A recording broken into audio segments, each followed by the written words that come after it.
వీళ్ళిద్దరినీ ఎలాగైనా నా గుప్పెట్లోకి తెచ్చుకోవాలి, వదలకూడదు. సందేహమే లేదు, ఇది బాబా గారి ఆసనమే. భలే భలే భలే భలే. నా ఆట ఇక్కడి నుంచి మొదలు పెడతాను.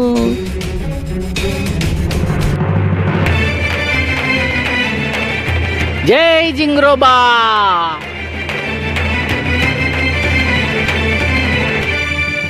అరే, మీరెవరు? ఏమంటే నాగోజీ బాబా గారు నన్ను పంపించారు గుమస్తా పనికి. అందరూ నన్ను దాము గారు అని పిలుస్తుంటారు. అమ్మా, మీరు ఎలాగైనా పిలవండి, నేను మీ సేవకుణ్ణి. నమస్కారం. నమస్కారం. బాబాగారు పంపారంటే మంచివారై ఉంటారు. మీకు స్వాగతం అండి.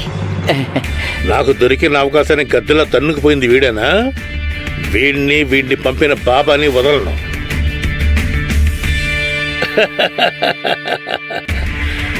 అది లెక్కలు చూడడం కబుర్లు చెప్పినంత తేలిక కాదు. గుమాస్తాగా ఉండాలంటే అనుభవం ఉండాలి. మీకు అనుభవం ఉందా? అదేంటంటే నేను ఈ ఇంటికి యజమానిని అయినప్పటికీ గుమాస్తాగిరి చేయడానికి సిద్ధంగానే ఉన్నాను. మాది చిన్న వ్యాపారం అని పొరపాటు పడకండి, చాలా పెద్ద వ్యాపారం.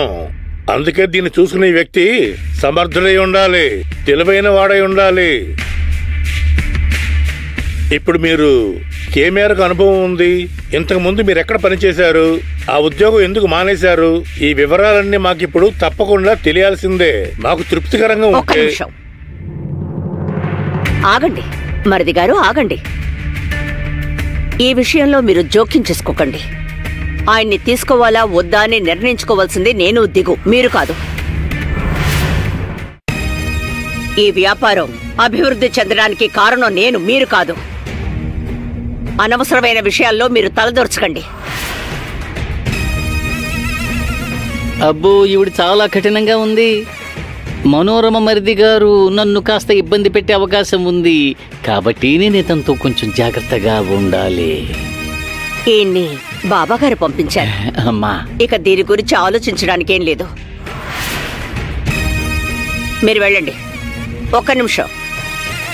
ఈయనకి పానకం పంపమని మీ ఆవిడికి చెప్పండి. మా ఇంట్లో పనికి చేరిన ఈ గుమాస్తా గాడికి మా ఆవిడ పానకం తయారు చేసి ఇవ్వాలా?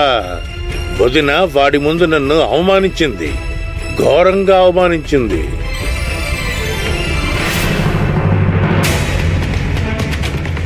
మరిది గారు, పానకం పంపమని చెప్పండి. సరే.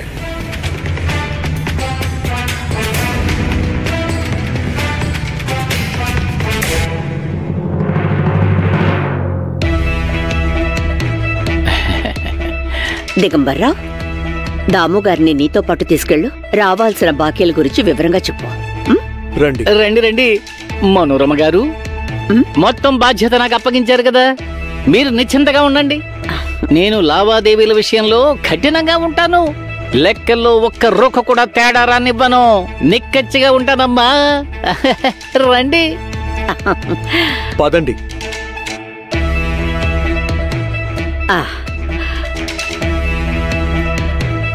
బాబాగారు, నేను ఈ ఇంటి యజమానులని అందరూ మర్చిపోతున్నారు. చేతగాడికి చెప్పారని పనులు పురమాయిస్తున్నారు. ప్రతి అడ్డమైన వాడికి నా చేత అతిథి మర్యాదలు చేయిస్తారా? అసలు ఏమనుకుంటున్నారు?